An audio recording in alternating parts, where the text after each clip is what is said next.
Hello बच्चों, कैसे हैं आप सब। उम्मीद करता हूं कि सब अच्छे होंगे। आज हम लोग फिजिक्स का एक महत्वपूर्ण टॉपिक अवतल दर्पण तथा उत्तल दर्पण में वस्तु की स्थिति तथा उसके प्रतिबिंब की प्रकृति को देखेंगे। उससे बनने वाले प्रतिबिंब की स्थिति और उसकी प्रकृति को देखेंगे। तो समझते हैं कि दर्पण किसे कहते हैं।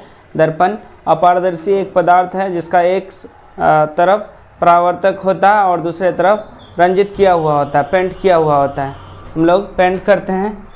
दर्पण मुख्यतः दो प्रकार के होते हैं, समतल दर्पण और गोलीय दर्पण। गोलीय दर्पण का दो भाग होता है, एक अवतल और दूसरा उत्तल, कॉनकेव और कॉन्वेक्स। यह है गोलीय दर्पण हमारा। गोलीय दर्पण यहाँ बीच में सेंटर होता है सी, और यहाँ पे पोल होता है, ध्रुव पोल। अब हम लोग अगर इसको जो है दो भाग में बांट देते हैं तो एक हो जाता है अवतल और दूसरा उत्तल। अवतल दर्पण का परावर्तक सतह अंदर की ओर धंसा होता है। यह हम एक तरफ पेंट कर देते हैं, परत चढ़ा देते हैं सिल्वर नाइट्रेट का। यह पेंट कर दिया जाता है AgNO3 का, सिल्वर नाइट्रेट का पेंट कर देते हैं। हम लोग एक रेखा खींचते हैं वक्रता केंद्र और ध्रुव को मिलाते हुए, तो इसको बोला जाता है मुख्य अक्ष। मुख्य अक्ष, प्रिंसिपल एक्सिस या मेन एक्सिस। Principal axis. अब हम लोग देखेंगे कि इससे जो प्रतिबिंब बनेगा वो उसकी स्थिति कहाँ होगी और उसकी प्रकृति कैसे होगी। तो ये जो पहले पोजीशन देख लेते हैं कि वस्तु को कहाँ रखा जाए और उसका प्रतिबिंब कहाँ बनेगा। तो पहले हम लोग वस्तु की जो स्थिति को देख लेते हैं, मतलब कहाँ उसका पोजीशन हो सकता है। एक अनंत होगा और वक्रता केंद्र और अनंत के बीच में रखा जाएगा, फिर वक्रता केंद्र में रखा जाएगा। ये है उसका फोकस बिंदु F, और F के बीच में रखा जाएगा। अगर हम लोग वस्तु को रखते हैं अनंत पर और वक्रता केंद्र तथा अनंत के बीच रखते हैं, वक्रता केंद्र पर ही रखते हैं 3 नंबर, और एक रखते हैं फोकस और वक्रता केंद्र के बीच 4 नंबर वस्तु। 5 नंबर वस्तु हम लोग फोकस पर रखते हैं और 6 नंबर वस्तु रखते हैं हम लोग ध्रुव और F के बीच। आइए, वस्तु की स्थिति को हम लोग तो देख लिए, लेकिन उससे बनने वाले प्रतिबिंब कहाँ बनते हैं, कैसा होता है। ऊपर होगा, मुख्य अक्ष के ऊपर होगा तो आभासी या काल्पनिक एवं सीधा होगा, सीधा बनेगा। और मुख्य अक्ष से नीचे हो तो इसके नीचे अगर हो तो वास्तविक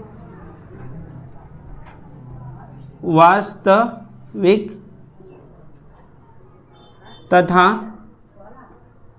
उल्टा प्रतिबिंब बनेगा।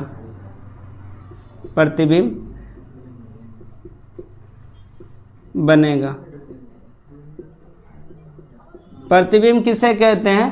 तो प्रतिबिंब जब प्रकाश की किरण किसी दर्पण से टकराकर जिस बिंदु पर मिलती है या मिलती हुई प्रतीत होती है, तो उस बिंदु को, उस वस्तु का प्रतिबिंब कहते हैं। आइए, ये है अवतल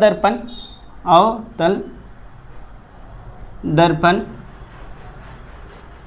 इसको हम लोग कॉनकेव मिरर बोलते हैं। Concave mirror. ये वस्तु की स्थिति है, 1 नंबर वस्तु, दूसरा नंबर वस्तु, तीसरा नंबर वस्तु, चौथा नंबर और 5वां, 6ठा। ये 5 स्थिति हो सकता है मेनली, और इसी से सवाल बनते हैं। 1 नंबर वस्तु का जो प्रतिबिंब बनेगा फोकस पर, एक को एक से मैच करना है, 1 2 3 इधर से नंबरिंग करना है, फिर उल्टा नंबरिंग करना है। ये 2 नंबर और ये हो गया तीसरा नंबर, और ये चौथा नंबर, और ये पांचवा नंबर।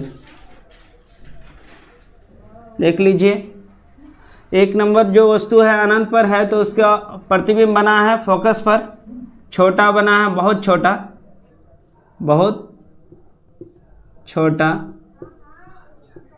बहुत छोटा। और एक ध्रुव पर भी हो सकता है, ये 7वां पोजीशन ध्रुव पर रखेंगे। पहले ये छठा देख लीजिए, ध्रुव पर भी हो सकता है। कोई जो है वस्तु अगर ध्रुव पर हो तो वहाँ पे वहीं ध्रुव पर ही उसका जो प्रतिबिंब बनता है। तो यहाँ पे पहला हो गया, एक नंबर अनंत का, तो उसका जो प्रतिबिंब बनेगा फोकस पर। दूसरा अनंत और वक्रता केंद्र के बीच में हो तो फोकस और वक्रता केंद्र के बीच में छोटा बनेगा, छोटा।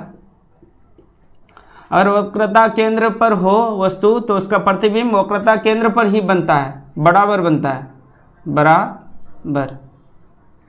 और साथ ही साथ ये वास्तविक बनेगा, उल्टा बनेगा। और देखिए यहाँ पे 4 नंबर वस्तु है वक्रता केंद्र और फोकस के बीच में, तो वस्तु की जो है प्रतिबिंब की स्थिति बनेगा वक्रता केंद्र और अनंत के बीच में, ये बड़ा बनेगा, बड़ा। और 5 नंबर वस्तु फोकस पर हो तो अनंत पर, ये बहुत बड़ा, बहुत बड़ा। दर्पण से दूरी होते जाएगा, प्रतिबिंब की जो प्रकृति या फिर उसकी लंबाई बढ़ती जाएगी, बड़ा प्रतिबिंब बनाएगा इधर। अब छठा नंबर देख लीजिए, ध्रुव और फोकस के बीच में है तो दर्पण के पीछे और मुख्य अक्ष के ऊपर, ये 6 नंबर प्रतिबिंब यहाँ पे बन रहा है, आवर्धित और बड़ा प्रतिबिंब बन रहा है, आवर्धित, आवर्धित तथा सीधा ऊपर या आभासी भी बनेगा, आभासी, इसी को काल्पनिक बोलते हैं, तथा सीधा। तो कुछ पॉइंट है, जैसे हम लोग यहाँ पे देखें कि अवतल दर्पण में कैसा प्रतिबिंब बनता है, तो आभासी और वास्तविक दोनों प्रकार के प्रतिबिंब बनते हैं। आभासी या काल्पनिक, या काल्पनिक, आभासी या काल्पनिक तथा वास्तविक दोनों प्रकार के प्रतिबिंब बनते हैं, प्रतिबिंब बनते हैं। दूसरा पॉइंट, अवतल दर्पण में वास्तविक और साथ ही साथ उल्टा, आभासी और सीधा, सीधा तथा उल्टा, उल्टा दोनों प्रकार के प्रतिबिंब बनते हैं, प्रतिबिंब बनते हैं।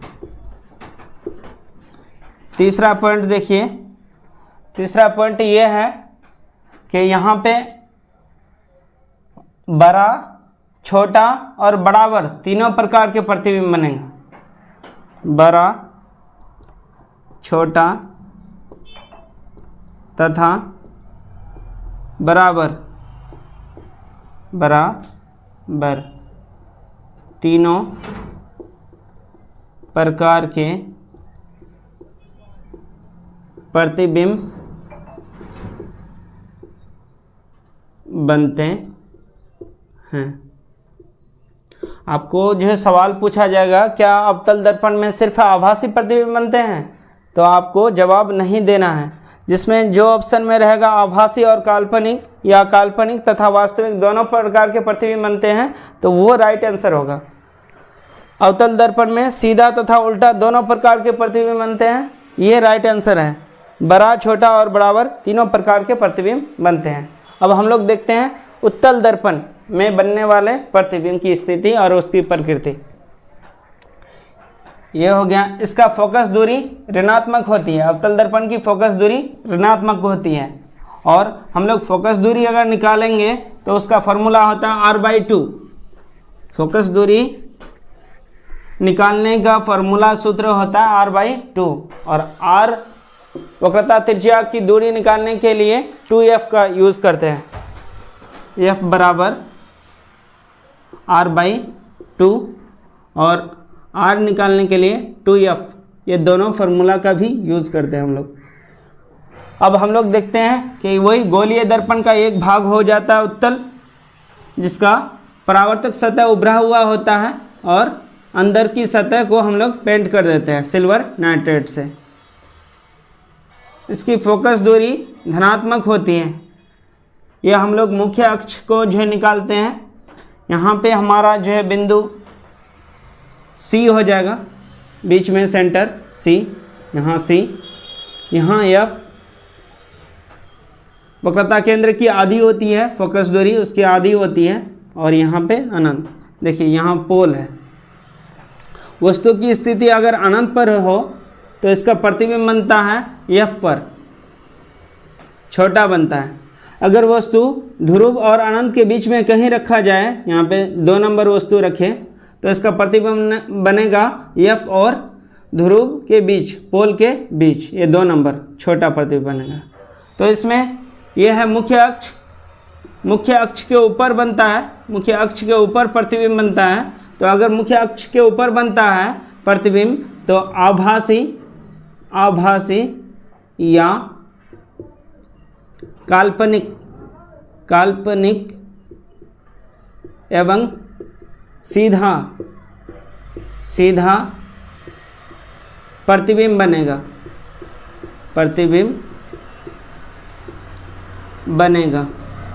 बनेगा और इसमें जो है प्रतिबिंब छोटा बनता है, बहुत छोटा प्रतिबिंब बनेगा। अगर ध्रुव पर रखा जाए कोई वस्तु को, तो उसका प्रतिबिंब ध्रुव पर ही बनता है। ऊपर बनता है तो आभासी प्रतिबिंब को हम लोग पर्दे पर उतार नहीं सकते हैं, और वास्तविक प्रतिबिंब को हम लोग पर्दे पर उतार सकते हैं। वास्तविक प्रतिबिंब को पर्दे पर उतारा जा सकता है और आभासी प्रतिबिंब को पर्दे पर नहीं उतारा जा सकता है। तो ये हो गया उत्तल दर्पण। उत्तल दर्पण की फोकस दूरी धनात्मक होती है और अवतल दर्पण की फोकस दूरी ऋणात्मक होती है। जब कोई जो है प्रकाश की किरण समांतर आती है तो दर्पण से टकराने के बाद वो फोकस से होकर के गुजरती है। तो ये कुछ विशेष उसका जो है वस्तु रहा, वस्तु का पोजीशन, स्थिति, और उसका प्रतिबिंब की जो है स्थिति और प्रकृति। तो आई होप कि वीडियो अच्छा लगा आप लोग को। वीडियो अच्छा लगा है तो वीडियो को शेयर और चैनल को सब्सक्राइब जरूर कीजिएगा। Thank you.